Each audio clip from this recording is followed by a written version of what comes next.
Welcome to Fluent Phonics. Today we will learn how to pronounce the word let. Let. Let.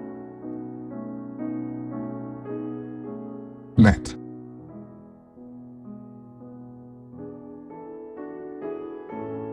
Here's an example of how one might use it in a sentence.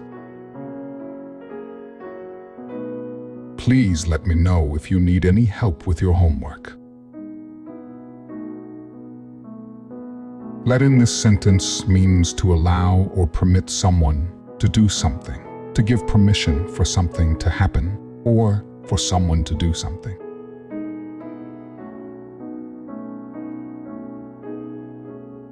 Thank you for your time.